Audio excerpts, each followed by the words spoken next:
Welcome to the new day. With a new topic.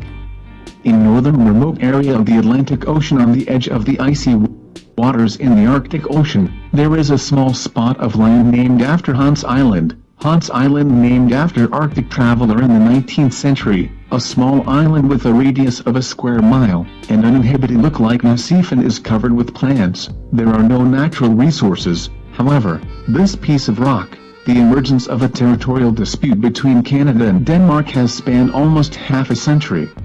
Hans Island is situated in the middle of Narrow Strait. Narrow Strait, a channel along the 22 miles separates Canada from Greenland, a Danish autonomous territory. International law imposes on all states the right to claim lands located 12 miles from the beach. This applies to Hans Island, located miles from the Danish and Canadian waters.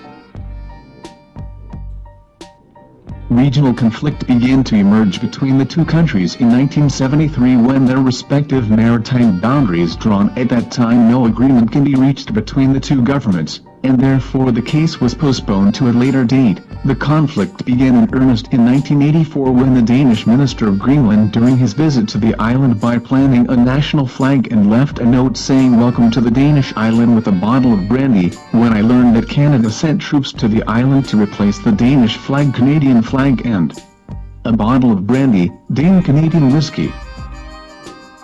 Whisky war for decades. Both Danish and Canadian forces visit the island alternating to change media and leave a bottle of liquor, and in 2005, the Canadian metal plate installed in the island.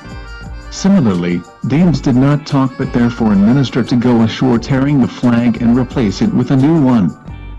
Childish behavior between two NATO allies. Still Rock Island's fate unknown. It would be rather childish behavior between two NATO allies. Still Rock Island's fate unknown. This subject today. Tomorrow a new topic. Tamer Nabil. Have fun. Bye bye.